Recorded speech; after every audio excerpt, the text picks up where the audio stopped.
बात कर लेते हैं इस पे। हमारे साथ मौजूद हैं एंकर पर्सन नजीबुल हसनैन, माशाल्लाह से खेलों पर भी नजर रखते हैं और आजकल अभी हैं क्या हमारे साथ? गुड मॉर्निंग नजीब भाई, गुड मॉर्निंग जी। बताइए भाई नजीब। गुड मॉर्निंग, अस्सलाम वालेकुम भाई। हमारे दिलों की धड़कनें तो फौरन तेज हो जाती हैं और माशाल्लाह से रमीज राजा साहब जितने एक्साइटेड नजर आ रहे थे, मैं इतना नहीं था क्योंकि पहली इनिंग्स में तो हमने कुछ भी नहीं किया और डेफिसिट है 400 रन का, यानी कि अभी भी 200 रन बाकी हैं, एक विकेट गिर गई है, यानी कि गेट खुल चुका है। तो मैं तो इतना कोई अभी भी ऑप्टिमिस्टिक नहीं हूँ। Your thoughts? कह रहे हैं फ्लड गेट खुल गया। हाँ, फ्लड गेट ही खुलता है हमारा जी। 208 रन टू बी एग्जैक्ट, हम we still trail by that. और बिल्कुल सही कहा है आपने अशफाक, हम ये बोल रहे हैं कि अब बड़ी टीमें ना फॉलो ऑन नहीं लेती हैं। उसका एक रीजन होता है कि आपकी बॉलिंग ड्रेन हो जाती है, आपके फील्डर्स थक जाते हैं।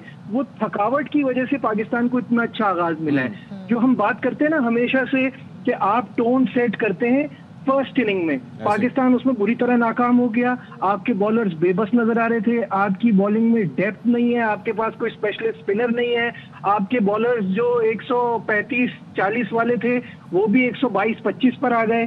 तो उसके बाद आप क्या एक्सपेक्ट करेंगे? मतलब आप उनकी तरफ से देखिए, एक बड़ी तगड़ी डबल सेंचुरी, 2 सेंचुरियां, 150, महाराज ने कहा चलो 40 मेरे भी डालो। मतलब वो तो सब रन कर रहे हैं 615। आपके वाले ऐसा लग रहा था जैसे बोर हो रहे हैं। मतलब वो शॉट्स खेल रहे थे। रिजवान जिस तरीके से आउट हुए, मुझे एक मेंटालिटी समझ नहीं आती कि T20 में, ODIs में टेस्ट की मेंटालिटी और टेस्ट में आके भी पता नहीं कौन सी मेंटालिटी, और the way he gave his wicket away. मतलब मैं हैरान हुआ कि आगे बढ़ के मैं बताऊं अशफाक, कोई T20 भी खेल रहा हो ना तो ये शॉट खेलने से पहले सोचेगा। आपका इतना बड़ा डेफिसिट चल रहा है, इतने रन्स बोर्ड पे वो लगा के चले गए हैं, साइम अय्यूब है नहीं और आप ये रैश शॉट खेल रहे हैं। And you have just lost Babar Azam, उससे पहले बाबर आजम। मैं वही तो कह रहा हूँ, आपको उस वक्त वो चीज समझनी चाहिए। फिर महाराज ने जिस तरह सलमान अली आगा को आउट किया, वो अब देख ही नहीं रहे हैं कि अभी अभी महाराज आए, थोड़ा संभल लें, वो कर लें, वो स्टंप हो गए। फिर आमिर जमाल, ये तो वो विकेट थी, ये वो पिच थी जहां आमिर जमाल जैसे प्लेयर को 100 करने चाहिए, सऊद शकील को 200 करने चाहिए। मतलब ये लोग अपना इवन कामरान गुलाम की भी अगर हम यूटिलाइज नहीं कर रहे। और नजीब, आपने कहा कि हमारा ये जो बॉलिंग था बिल्कुल नाकाम रही, इसी वजह से साउथ अफ्रीकन टीम ने पहली इनिंग्स में इतना स्कोर किया। मुझे ये बताइएगा, हम जब शुरू में बात हो रही थी कि टीम में फलां को लेके क्यों नहीं गए, साजिद को लेके क्यों नहीं गए, नौमान को लेके क्यों नहीं गए, तो उसकी बड़ी तौजीहात दी जा रही थी। नहीं जी देखें, इसको भी तो लिया हुआ है, उसको भी तो लिया हुआ है। नाउ व्हाट डू यू से कि हमारी क्या टीम सिलेक्शन इस हिसाब से ठीक नहीं थी? और एक और चीज मैं ऐड करूंगा, जो स्टंपिंग की बात की थी ना आपने, यार वो बॉल याद करें सलमान अली आगा को जो पड़ी थी, तो that was itself an indicator. मैं वही तो कह रहा हूँ ना, अभी भी मुझे सबसे ज्यादा डर इस इनिंग में महाराज से ही लग रहा है, क्योंकि ये आपने गलत रीड किया है। चलो आप, मैं उसको जस्टिफाई नहीं कर रहा, लेकिन आपने गलत किया, आप नहीं लेके गए साजिद को। नोमान तो था ना, खिला लेते। आपने नसीम शाह को क्यों नहीं खिलाया? इस मैच में खिलाना चाहिए था, यहाँ आपको तेज बॉलर चाहिए था। पिछले में इतनी जरूरत नहीं थी, यहाँ ज्यादा जरूरत थी। देखिए आपके पास तो तेज बॉलर भी तेज नहीं है ना इतना। तो वही मैं बार बार कह रहा हूँ कि आपकी बॉलिंग में ऐसा कुछ नहीं था कि आप कुछ काउंटर करते, कुछ अलग करते। आपने 6 बॉलर इस्तेमाल किए, मेनली 5, कामरान गुलाम को तो काउंट ही ना करे ना, 5 बॉलर इस्तेमाल किए। 4 बॉलर ने तो बॉलिंग में अपनी सेंचुरी करा दी और अब्बास के 6 रन रह गए, वरना वो भी सेंचुरी करा देते। तो सबको इतने रन पड़े हैं और सामने 615 सजा हुआ है। ये तो वो मैच था जहां आप भी 500 करते, आप 194 पे आउट हो गए। और वैसे ओवरऑल अगर हम ये बताएं कि नोमान को अगर खिला लेते तो आपको कम से कम बैटिंग में भी थोड़ा शायद सहारा मिल जाता टुवर्ड्स द एंड, बिकॉज मुझे ऐसा लग रहा है कि अशफाक, जब आपके मेन बैटर्स नहीं कर रहे तो नोमान से एक्सपेक्ट करना ये तो ज्यादती है ना। आपके मेन बैटर्स अपनी जॉब पूरी नहीं कर रहे, तो मतलब नोमान से क्या आप एक्सपेक्ट कर रहे थे? वो 200 रन करता है यहाँ पे, क्योंकि आपकी जब तक देखिए ये 4 प्लेयर्स हैं जिसमें बाबर आजम है, कामरान गुलाम है, सऊद शकील है और रिजवान है, इनको तो करना ही करना है ना जब इतना बड़ा स्कोर है। ये नहीं कर रहे तो बाकियों से क्या एक्सपेक्टेशन रखे?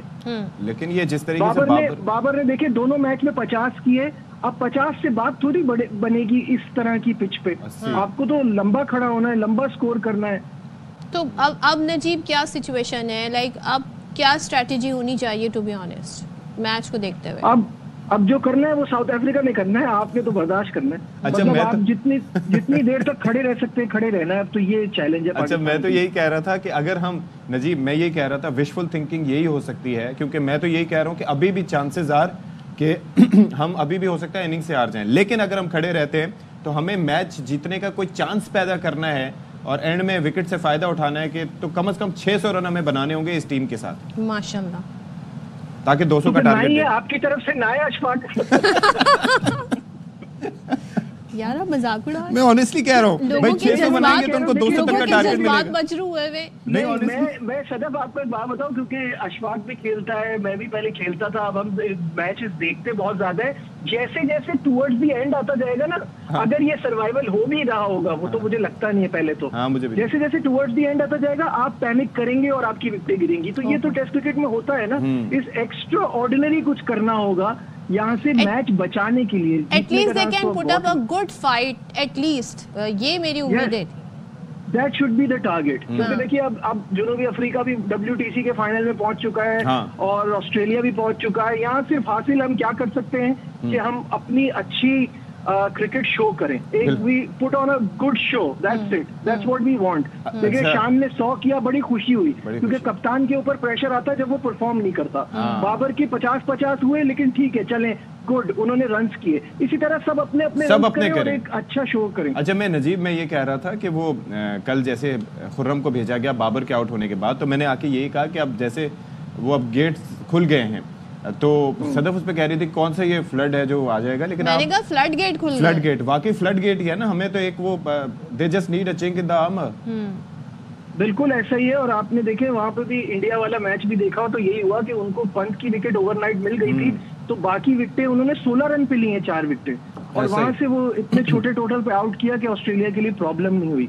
तो ये तो होता है जब आप जाते हैं, आपको वो जो बार बार कहते हैं ना जॉब फिनिश करना, वो उसका मतलब यही है कि आप जब आपने टाइम गुजारा है, आप रुक गए, अब आप बड़ा खेलें। अच्छा, मैं एक चीज जरूरी है, अगर उनके मैच की जरा बात कर लेते हैं। पाकिस्तान का मैच तो हो गया, तो मैं जरा आपसे उनके तबाहकुन बैटर की बात करें सबसे पहले। तो तबाहकुन बैटर की बात करें, कौन सा उसकी रैकेल्टन की बात नहीं, मैं अभी उनकी मैच पे आ गया हूँ, वो जो इनका India versus Australia border Gavaskar. भाई मैं ये कह रहा था कि आप मुझे ये बताइए कि ये जो विराट कोहली, आपको पता है मैंने उससे मुतालिक स्टोरी भी लगाई, because I was feeling very sympathetic कि यार देखो इतना बड़ा प्लेयर और इस तरीके से आउटसाइड एज लग के आउट हो रहा है। लेकिन वो जो जिस तरीके से what he was doing in the ground, के जेबें निकाल के, पॉकेट्स निकाल के, I mean you are performing नील, और उसके अंदर लोग क्या कमेंट्स कर रहे हैं नीचे कि ये आपकी परफॉर्मेंस है जो जेबें निकाल के आप दिखा रहे हैं कि I perform nothing. Your thoughts on that? यार मुझे तो एक किसी ने बड़ा अच्छा कमेंट लिखा, मुझे बहुत हंसी आई। उस पे कह रहे हैं विराट कोहली का ये हाल है कि वो धक्का मुक्की पे आ गए। तो कहने का मतलब ये है कि जो उन्होंने कॉन्स्टेंस को धक्का लगाया और वो सब, अब इतने बड़े प्लेयर पे ये सब सूट नहीं करता, but this is what happens when you are so out of form कि आप एक ही तरह से आउट हुए जा रहे हैं। वही आप ऑफ स्टंप के बाहर बॉल को चेस करते हैं, 5वीं 6वीं स्टंप तक जाते हैं, कवर ड्राइव के चक्कर में आपका निकल लगता है, पीछे चला जाता है। तो ये स्कॉट बोलैंड ने तो उनको बिल्कुल परेशान करके रखा हुआ था। Scott Boland should get a permanent spot. हाँ, ऑफ कोर्स यार, दिस इज अनफेयर कि because of Cummins, Starc, Hazlewood उनकी जगह नहीं बन पाती। लेकिन पहली इनिंग में 4, दूसरी इनिंग में 6, ही वाज जस्ट फिनोमिनल, और the way he was bowling बहुत ही शानदार। और नजीब, अब जरा साउथ अफ्रीकन के उस बैटर की बात करते हैं जिसने तबाही भेड़ दी है। टू बी ऑनेस्ट 259 बनाए रिकल्टन ने, रेयान रिकल्टन ने। तो अब इनकी तारीफ में क्या कहना चाहेंगे आप? बिकॉज हम क्रिकेट में ऐसे कम ही मौके देखने को मिलते हैं।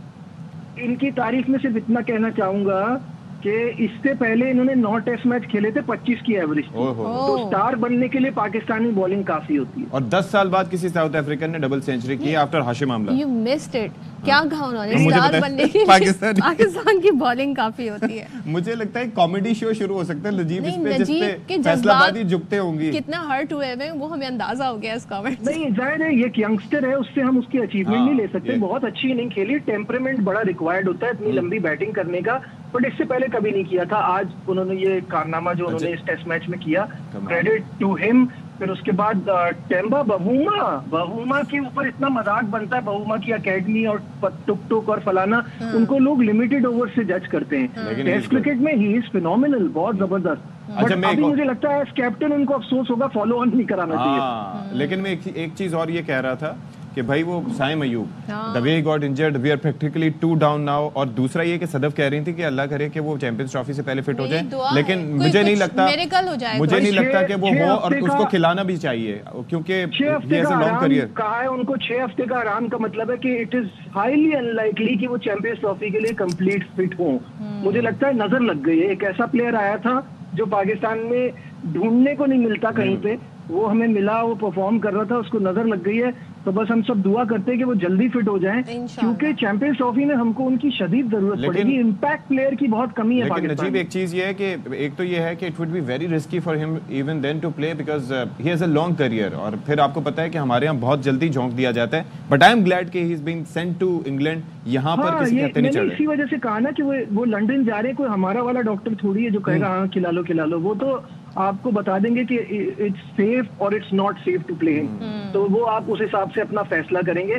तो अच्छा है कि मोहसिन नकवी साहब ने कहा हम तमाम रिसोर्सेज यूज करेंगे इसके रिहैब के लिए, और ये होना चाहिए। इंडिया को वहां परेशानी हो गई, बुमराह को जो बैक स्पैज़म आया है, उन्होंने भी बहुत अच्छा किया कि उनसे ओवर नहीं कराया, क्योंकि वो जल्दी रिकवरी चाहते हैं उनकी। हम भी ये चाहते हैं कि साइम अयूब जो है वो जल्दी रिकवर हो जाए और पाकिस्तान को बहुत अरसे तक सर्व करते रहे। इंशाल्लाह, let's hope for the best. Thank you so much Najeeb, आप हमारे साथ थे सुबह सवेरे। और भाई थोड़ा सा अपने कहते ना गम गलत भी करते हैं जब हम क्रिकेट पे, तो जरा नाराज नहीं हो क्रिकेट फैन या जिसका जो भी फैन है, जिस भी प्लेयर का जो भी फैन है, ये हम ओवरऑल क्रिकेट की बात कर रहे होते हैं। मकसद हमारा ये होता है इस तनकीद से हमें कि वो अपनी टीम से मोहब्बत है। मैं यकीन करें, I was rooting for Babar Azam कि भाई scores a century and he was so close and then he got out playing a shot that wasn't needed. भाई बैटिंग पैराडाइज है ये विकेट यार, और विकेट कोई ऐसा ओवरनाइट चेंज भी नहीं हुआ। तो कम से कम ये है कि आप करें। प्लस बॉलर्स में why didn't you play Noman, क्यों नहीं खिलाया भाई आपने? क्या आपके साथ मसला है? वहां पर आपने महाराज को देखा, और सही कह रहे हैं कि महाराज से ही सबसे ज्यादा खतरा है, बल्कि हमारे प्लेयर्स को तो खुद से खतरा है। हाँ, ये आपने बिल्कुल, मैं खुद अपने लिए खतरनाक हूँ, खुद अपने लिए खतरनाक हूँ।